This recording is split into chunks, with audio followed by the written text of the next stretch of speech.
So now I have a couple of questions, Sure. which is around what drives you as a professional. And I have a couple of interesting questions given your background. Okay. You've reinvented yourself. I've read about your, work right from the magic band of Disney to what you did at Coke, what you did at Walmart. And I know you are a supply chain specialist with a lot of innovations that you have done, right? You have reinvented yourself multiple times. How do you know when you are ready to evolve versus when you are just bored? Mm. Oh my God. It's a great question. It's the DNA and the makeup. People ask me, how do you define poverty? And people like power. They say poverty means like you're poor and you don't have access to money. Your parent had to sacrifice this. Your grandmother got like had to sacrifice her life because you had to go to this. And it's none of that. Poverty is being invisible to people. Like they will look at you, but you don't exist. Exactly. Right? So that is what I experienced. And when you experience that enough times in your life, you want to believe that that is your origin story. And in your mind, you build up the dreamland of the destination in your head. And when you don't harness that right, you choke. And so when I went to United States, I felt this like sort of liberation in my life. And I went to the top university. Then I started believing in myself. And when I got acquired on that knowledge that I had, that the confidence and the knowledge, it was a powerful combo, right? And I never wanted to give up that ever in my life. So I always kept searching for like those two things. What can I learn? And how do I constantly learn and unlearn and relearn things? Always. Always. So if you look at like the number of jobs I had in my corporate life, I worked for 5 companies in 23 years. So average, like basically I spent like 4.5, 5 years. The impact I made was like significant in each of these companies. It was not because I was seeking for promotion or more money, and that came. Yeah. That came, right? So when I landed in United States, I had this belief that like, everything that God has provided me and all the context that God has given me and everything that had happened, I'm here. And I don't want to ruin this situation and the moment I have. And can I continue to like build on this constantly, right? Because if I don't, I'll go back to that old world. So that reminder that like, I don't want to go back, it's sort of like insecurity, right? Like you don't want to go back to that context because you know how it feels. You know like how it feels to be like very like like a choker. So that insecurity in me drove my learning, unlearning and relearning. Interesting. And you talked about the 8-year learning journey that you did. Yes, yes, So yes. can you talk to me about it, because it's very interesting for me. Yes, yes, yes, yes. So And that's after how many years of working?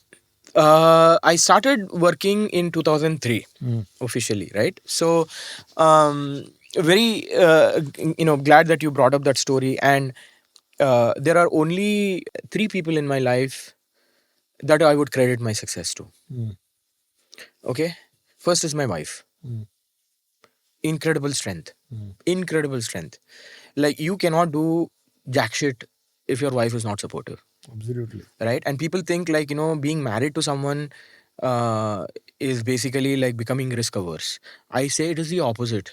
If you have the right person in your life, they give you all the ammunition to take all the risk in the life, right?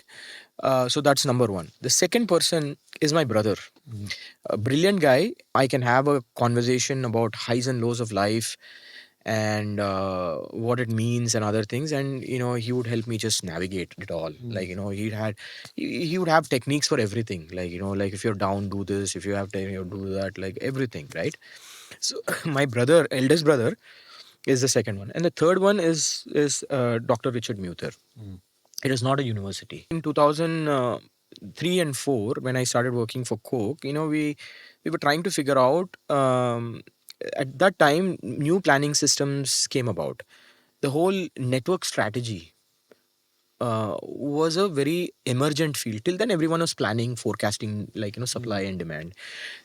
And then they did not pay any attention to topology, which is like the art of flowing things. Like how do you set up the infrastructure that way you could float like water, Okay. right?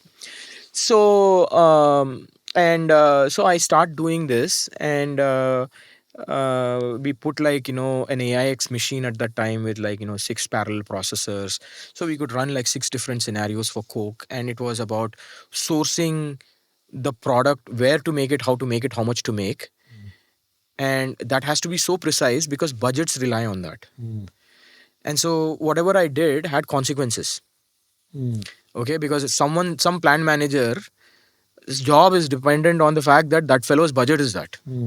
Okay. So and I struggled quite a bit trying to implement it. So I took the help of my mentor, Lee Hales, and he ended up he's a very phenomenal guy, practitioner, and he trained me on a planning process which could help you plan anything, like based on 3 fundamentals, first principles, Yeah. and all of that. So we started applying it, and that project became a very big success.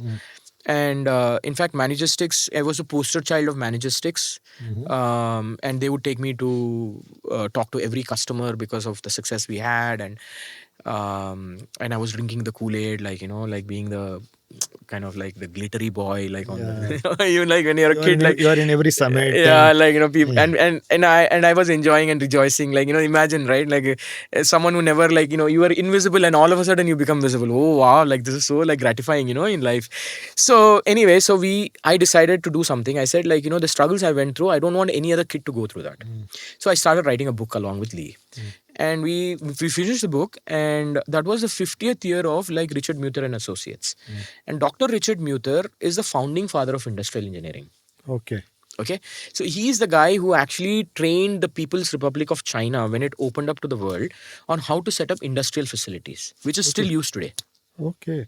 So he was flown into China, every city, and he would train all of the industrial engineers on all facets of facility management. How do you build a plant? How do you like organize? What is the layout? What are the mechanization needed? He's written 17 books. He's won Gilbreth Award, which is the highest honor in industrial engineering. And it was the 50th year, and Lee Hales was running his company because he was his mentee. So we all like, were bragging, hey, this is our book. It's called Systematic Network Planning, and like it's available now on Amazon, all that stuff. He looked at the book and he said, this is garbage. Unvarnished, okay? Like we were like, and it was in front of everyone. It was, Yeah. Yeah. so but like he was 91 years old at that time. Like you don't you though you have ego, like you have to just play it low. So I said, how can I make this better? What do you think is bad? He said, you're not a purist. So I said, so what do I do? He said, like, come to Kansas City and we'll sit and talk. So the next thing I do is I take a flight right after that, and I go and sit with him. And he started explaining how he thinks, the way he thinks, why he thinks the way he thinks. Why is there 3 fundamentals and not like 5? Like, how do you distill a problem down? How you could distill any problem down, any problem in the world, into 3 fundamentals. And it was super fascinating for me. And I asked him a simple question: can I come here frequently? He said, yes, anytime you want. Only 2 conditions. Uh, I don't want you to stay in my house because everyone who knew Richard Muter would come and stay at his house and get trained, and then they would leave. But Louise was already 88 years old, his wife, and Sir Richard Muter was already 92 years old. Okay, so I wanted to be an encumbrance on him, but he said, I will give you my car. You have to pay for your hotel. You can come get like breakfast, lunch, and dinner on Friday, Saturday, Sunday, and I will train you for next 8 years. And I used to make $3,400 a month after taxes. $1,700 I used to spend going every other weekend to his house. So my bank balance literally used to be zero for 8 years. Zero. Like money I had went to my mom and dad and my brothers. Some for my, taking care of my life. But the 8 years that I spent with him was the best 8 years of my life. Two things he taught me: that excellence is a journey. It's a journey. You never arrive to be excellent, right? Just when you think that you have arrived, then it is a time for reinnovation, a reinvention. So, and he used to famously talk about this picture he used to have on his table. It was his actual painting along with his like overseeing his admin in tears. And on that, it used to say, "This is good, but can be better." Right? Such a subtle thought, right? Yeah. Such a subtle thought that, like, never be happy because excellence is a journey and you can constantly evolve. And so, those are the lessons of life that I was fortunate to have. It was almost like a university. And this is after how many years of work experience? So I started working in 2003, and then from 2006 I started going there to his house. So 4 years into my professional life, and I spent another 8 years. So almost like, let's say, like, the 12 years of my life, of my professional life, my bank balance was zero. you know Yeah, and more importantly, you spent money yourself after work, and you trained yourself, and therefore today, can I therefore call this the invisible mark of effort that you put in those 8 years has become the value after so many years for you? See, no one thinks about anyone in the world except you yourself. So we should stop assuming that a company is going to train you. You're going to get a scholarship. Your spouse is going to, approve of you doing this, or like some third Tom, Dick, and Harry is going to do that for you. Never that. You're only responsible for your life, no? Absolutely. Right? So, the consequences of not doing that is everyone will be shaken up at some point in time in their life.